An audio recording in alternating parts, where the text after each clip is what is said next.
cowling. Ah! Ochako groaned, relaxing on the couch in Izuku's office while eating some mochi. Izuku smiled. Normally his smiles around Ochako were awkward and nervous. But this one a little less so. I'm glad you're able to relax. I'm sure hero training must be tough. It is. Ochako groaned.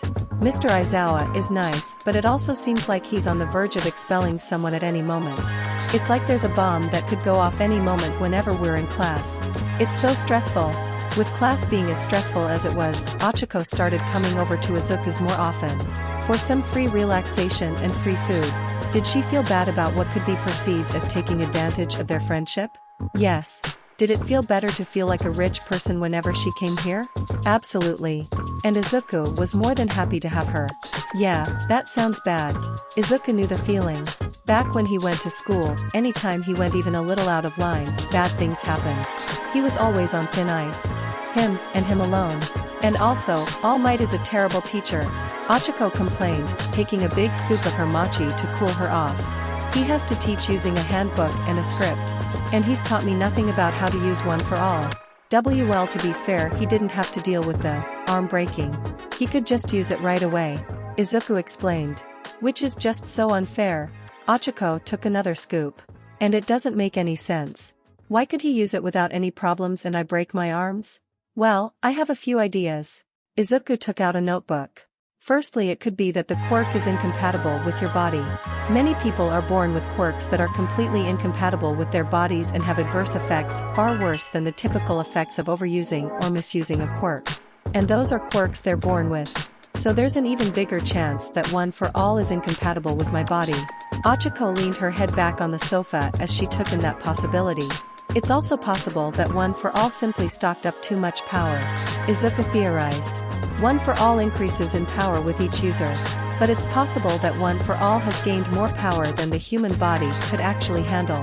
Those both make sense, Ochako said. But either way, that just means I can't use it.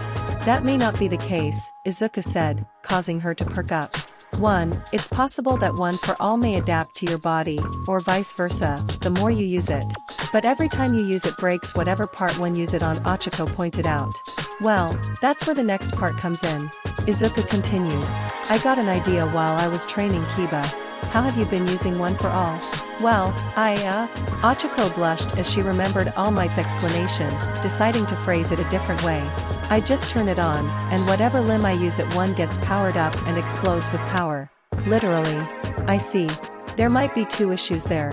Izuku noted. Firstly, you can only use it at 100% so far. Your body obviously can't handle that, so what if you use it at a lesser percentage? All Might mentioned that.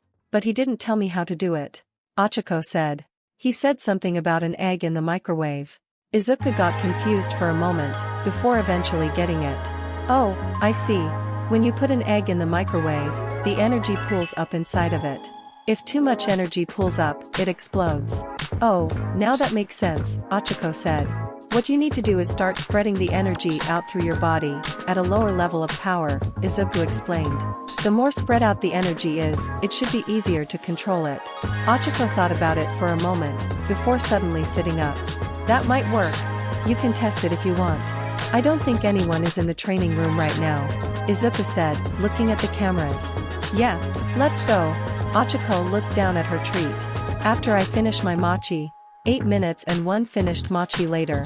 Alright, try and imagine the egg not exploding in the microwave, Izuku told her. Isn't there a better metaphor? Ochaco asked. Sorry. Izuku apologized.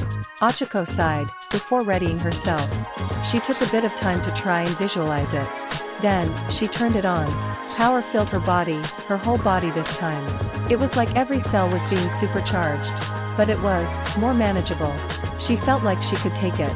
It wasn't 100%. It felt more like 5%. I think I'm doing it. Ochaco grunted. She dashed forward and moved much faster than either of them expected, kicking up some winds behind her. Whoa, whoa, whoa. Ochaco stopped herself, almost losing her balance in the process. It worked. How are your legs? Izuku asked her. They're fine. I feel a little uncomfortable, but it's nowhere near as bad as using it at 100%. Ochaco said. That's great. Izuku was extremely excited about her success. I wonder what you could do if you combined this with your gravity manipulation. And dash. Let's worry about just using this first. Ochaco stopped him right there. She loved Izuku's enthusiasm, but she'd rather not be overwhelmed right after learning about this. So what do we call this? Ochaco asked. This? Well I actually did have a name in mind, but I didn't think you'd want to hear it. Izuku said sheepishly. Well, I don't have any better idea, so let's hear it. Ochaco smiled at him. Besides, who better to name it than the guy who came up with it? Izuku blushed at the praise and credit he was giving. Well, I was thinking why you could call it full cowling. Full cowling. Ochaco repeated. Sure. 5% full cowling. Izuku gave a sigh of relief. Glad she liked the name. Well, you're right about getting used to that first. If you can use 5% of your power like breathing, then you might be able to increase the amount of power your body can handle. You can use the training room if you want. I have a lot of equipment for Kiba and Fu. Feel free to use it whenever you want. Thanks, Ochaco told him, walking up to the green-haired boy. It's nothing really, I'm sure you would have figured it out eventually. And Izuku screamed due to Ochaco suddenly hugging him. It's not nothing. You have no idea how much this helped me. Ochaco backed up and grabbed Izuku's hands. In like 5 minutes you've taught me more about One for All than All Might has in months. Well Izuku was once again turned into a stuttering, blushing mess. Ochaco giggled at the boy's flusteredness. Thank you for everything, Izuku. And while Ochaco watched crashed, a little spider girl watched from the doorway with a smile on her face. 2 days later. Alright, the next match will be young Uraraka versus young Ashido. All Might called out the names of his 2 students. Mina smiled as she and Ochaco stepped into the ring. Ready to lose. Are you? Ochaco gave her friend a vicious, yet still friendly grin. The 2 girls took to opposite sides of the ring. Go! All Might called. Ochaco ran towards Mina, as the pink girl came up with a plan. If she grabs me then I'll be wrung out in no time. I have to use my acid to keep the distance. When she gets close, Mina's thinking was suddenly interrupted but a sudden shout. 5% full cowling. Ochaco shouted as power filled her veins. Wash! Before Mina could react, Ochaco was already in front of her. What? Mina panicked and sprayed out acid in front of her. Ochaco made a sharp dodge and moved to Mina's side. She grabbed Mina's arm, activating her other quirk and making her weightless. Saturn. Ochaco spun Mina around at speeds that almost made both of them puke. Throw. Ah! Mina screamed as Ochaco threw her at high speeds, right out of the ring. Ga. Mina crashed right into a wall, outside of the ring. Ring out. Uraraka wins. All Might called the fight. Release.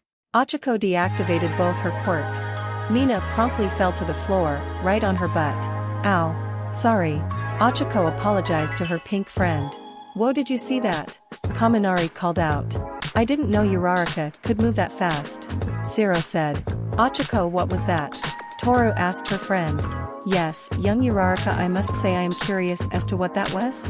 All Might said. It's my other quirk. Just a lot less powerful and a lot less bone breaky. Ochaco explained. Izuku helped me come up with it a couple days ago. We call it full cowling. Bakugo froze. Did she just say what she thought she said? Young Midoriya? All Might asked. Well, I'll have to give him my thanks next time I see him. Wait, All Might, you know Midoriya too? Azui asked. Yes, we've met a few times. All Might explained. Wait 1 fucking second. Bakugo suddenly shouted. How do all of you assholes know Deku? Deku? Ochaco asked. You mean Izuku? Yeah, that fucking nerd. Bakugo clarified. Oh well, we met at Non, Ochaco told him. Non? Even when confused, Bakugo sounded angry. Yeah, none of your business. Ochaco suddenly snapped. Oh shit, Zero whispered. Bakugo's hands exploded with rage, and he looked ready to charge in there and fight Ochaco himself. Now young Bakugo. All Might reigned in the boy. People meet other people outside purely by happenstance. I'm sure that is what happened here. I met young Midoriya when he entered witness protection after providing crucial evidence and testimony to help take down the Yakuza once and for all. Bakugo froze once again, not believing his ears. Eh? All Might turned to the students. While I'm talking about that, now would be a good time to explain another important part of a hero's job. Witness protection. You see, sometimes villains slip up and give themselves away in front of civilians. These civilians either see something incriminating or find evidence that could be used to put away those villains for good. However, sometimes those villains have power and influence extending to outside just themselves. And as such, they would want to silence these people. As a hero, it's your job to watch these people until the danger has passed. This was the case for young Izuku Midoriya. For years we had been struggling to prove Yakuza's illegal actions. But young Midoriya managed to not only save a young girl from their clutches, but also gain video evidence of their wrongdoings, that allowed us to storm their hideout, and finally put that old evil down for good. Neat, so Ochaco's boyfriend took down the Yakuza. Nice catch, girl. Mina teased her friend. Yaha. Ochaco's face turned red. He's not my boyfriend, Mina. We're just good friends. Very good friends. Sir. Mina gave her the biggest shit-eating grin she'd ever seen. Bakugo had been frozen, deep in thought. What the hell has Deku been up to? His palms exploded, shaking him out of his thoughts. He'd ask him when he saw him. Hey, round face. Where the hell is Deku hiding? Bakugo barked. I'd say to look up your ass, but your head's up there 24/7, so that's probably the first place you looked, Ochaco told him sarcastically. She didn't normally make comments like this, but given who she was talking to, she'd make an exception. Alright, that's it. All Might. Let me be her. Bakugo shouted, getting into a battle-ready stance. Please do. Ochaco activated full cowling. All Might sighed. Looks like he'd have to keep these two off each other's throats, again. Young hero versus younger heroes. Izuku nervously watched Kiba stream, watching the chaos that was erupting outside. He was more than happy to help Ochaco improve and let her train, but this was outside. Ochaco dodged one of Sanson's slime tendrils using full cowling, before immediately having to dodge another one. Kiba was right, Sanson is a nightmare to fight. Ochaco thought as the slime girl was quickly backing her up into a cliffside. The girl was in her half-acid state, meaning she was especially deadly. Not to mention she couldn't exactly hit her either. She dodged some more of Sanson's tentacles. She found her back to the wall with Sanson's large figure towing over her. Allow me to assist you, sister. Kai stomped towards Ochaco. The vibrations of his footsteps went through the ground, shaking it like a mini earthquake. The vibrations picked up through the ground and went right through Sanson. Suddenly she found it harder to control her liquid body. This is my chance. Ochaco touched herself with her finger pads, making herself weightless. Astro leap. Ochaco jumped up into the air, going higher and higher until she reached the top of the cliff. Release. Ochaco stopped the effects of her quirk and landed on the edge of the cliff. This however brought her face to faces with Kai. Roar, Kai said rather than actually roaring. All three of his heads went right at Ochaco. As you can imagine, it was completely terrifying to have three enormous Hydra heads, coming right at you with their teeth bared. So Ochaco did what any sane person would do, ran back as fast as she could. In fact, she ran back a bit faster than she should have. Ochaco felt a pain in her legs after just getting out of range of Kai's head. I panicked. I used too much power. Ochaco grimaced. Then suddenly, the ground under her started shaking. Ochaco jumped up just as the ground exploded, and Kiba revealed herself. Surprise! Kiba shouted, and I have one more. Kiba threw something at Ochaco. Looked like a roughed-up human corpse. Oh, it was Fu. After dragging him roughly through the ground, he must have lost a considerable amount of flesh and skin. Fu landed right on Ochaco while she was still in midair and bit into her arm. Ochaco shouted out in pain as she looked at the regenerating corpse boy who was leaking blood like crazy. This is as gross as it is painful. Ochaco needed to get this kid off her. ASAP. One positive about fighting Fu though, she never needed to worry about hurting him. Sorry, Fu. I know you can't feel this, but I still feel really bad. Ochaco apologized for what she was about to do. Ochaco punched Fu in the face, breaking his jaw as well as several other things. The two of them fell to the floor, Ochaco landing on her feet while Fu fell on his back making a pile of blood. I don't know what's gonna make me vomit worse, my quirk or his. Ochaco grimaced at the boy. This unfortunately left her wide open for Kiba to tackle her off the cliff. Ochaco saw the ground coming up quickly, and turned herself around midair, facing Kiba towards the ground. Crash! Ow! Ochaco groaned. Fortunately for her, Kiba broke her fall. Unfortunately for her, it did very little damage, and Kiba recovered much quicker than her. Kiba pushed Ochaco, causing her to go flying once again. Ochaco groaned. At least I'm getting some nausea training. When Ochaco fell close to the ground, she used her quirk on herself, causing her to float, before immediately canceling it, letting her land safely. Well, maybe not safely. Because she was now surrounded by all of the children, except Fu, and she was about to throw up. Wah! Never mind, she was throwing up. Sansan was about to charge at her, but Kiba put up her hand to stop her. Wait! Kiba told her. We have to wait for Fu. We can't dramatically surround her unless all of us are here. Fu, get down here. There was a pause for about half a second before there was a sudden splat. Fu had jumped off the cliff and splattered on the ground. Great, now we wait for him to regenerate, Kiba ordered. To Ochaco's surprise and relief, they all obeyed this order, although Sansan seemed annoyed by it. No other choice. I have to do it now. Ochaco wiped her mouth and got on her feet. Oh? Trying to fight? Or perhaps run? Kiba laughed. How do you plan to dash? Ochaco kicked off into a sprint, and the moment she did, she touched herself. Shooting star!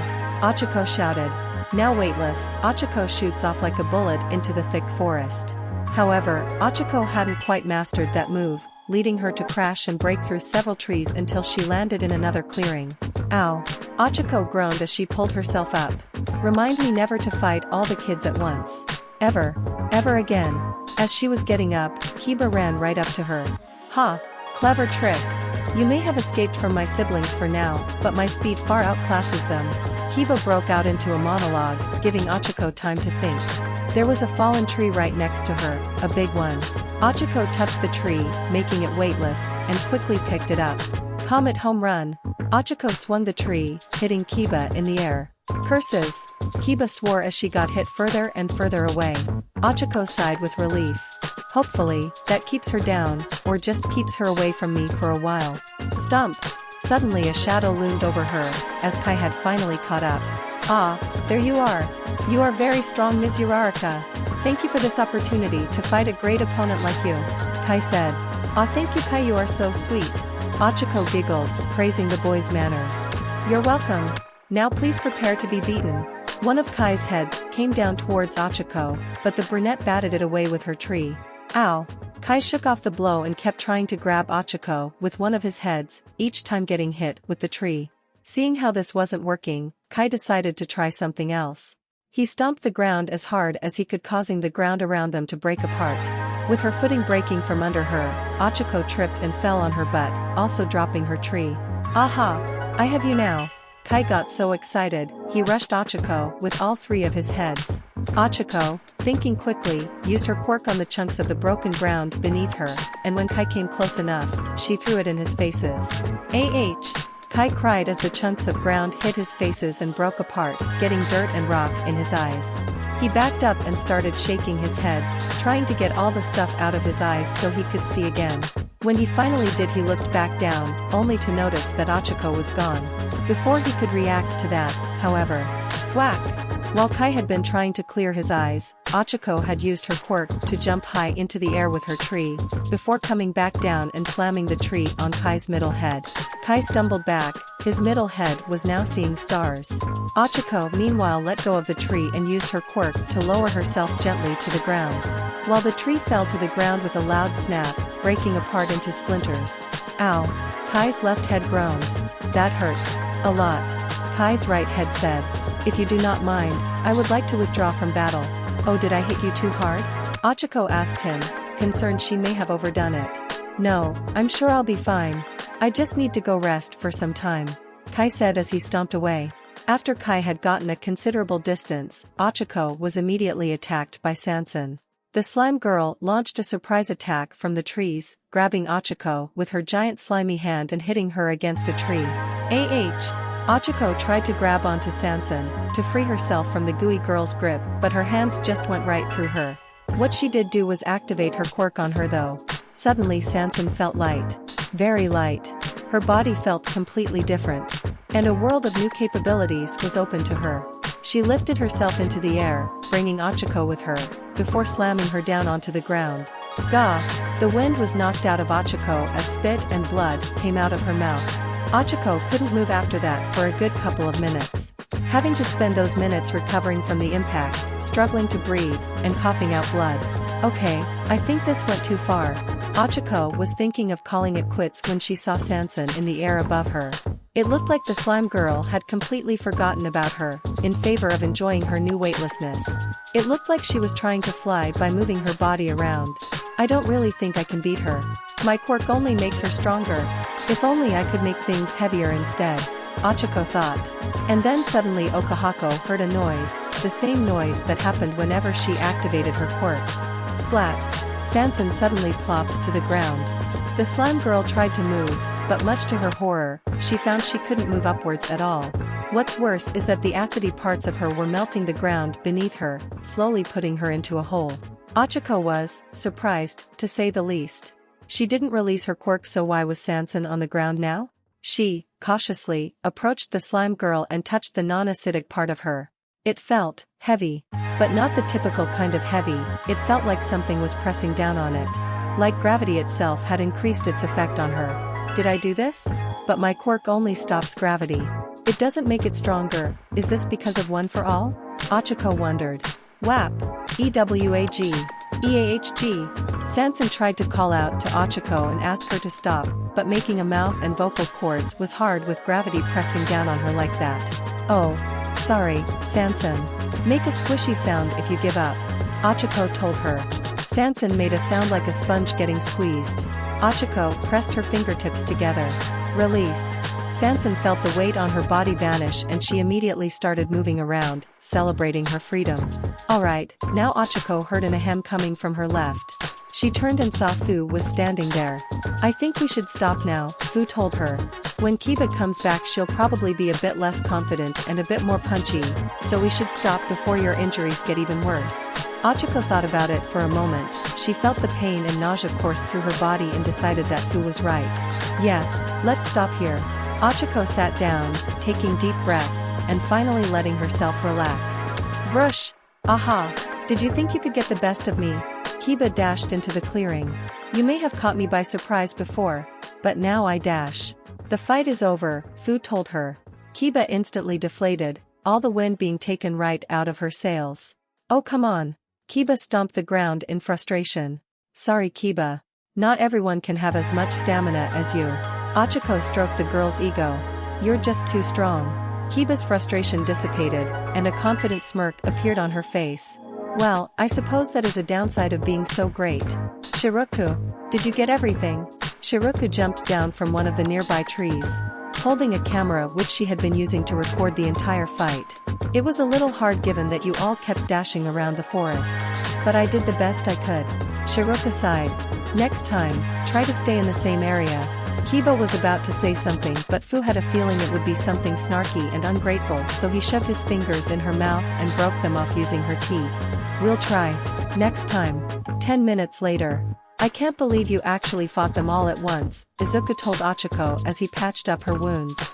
After getting back, Izuku found that all the kids were mostly uninjured. Kiba had a few bruises, but nothing much. Ochaco took a bit more time to attend to, so she was currently in the med bay with Izuku. Yeah, I am never doing that again. Ochaco groaned. They're not called overly powerful children for nothing. Izuku nodded as he continued to treat her. You're pretty good at this. Ochaco praised him. Well, I had practice, Izuku explained. Ochaco frowned, knowing exactly what that meant. Before the mood could get awkward, Ochaco decided it was the time to bring up the strange occurrence that happened during the fight. Well, something interesting happened when I was fighting Sanson, Ochaco mentioned. I think I increased the gravity on her. Izuku paused. But doesn't your quirk only let you make things weightless? That's what I thought. But I definitely increased gravity. Ochaco was sure of it. Do you think One for All might have done that? Izuku brought his hand to his chin and thought about it. It's possible that One for All doesn't only boost your physical capabilities, but also your quirk's overall power. But you can't make things extra weightless. So perhaps instead it altered the limitations of your quirk? Izuku went into a muttering storm as he absent-mindedly bandaged Ochaco. Well, looks like that will keep his mind busy for a while. Ochaco smiled at Izuku's antics. I wonder how many secrets are in One for All. It's kind of exciting. And terrifying. All Might's not gonna be any help, so I guess it's up to me and Izuku to figure it out.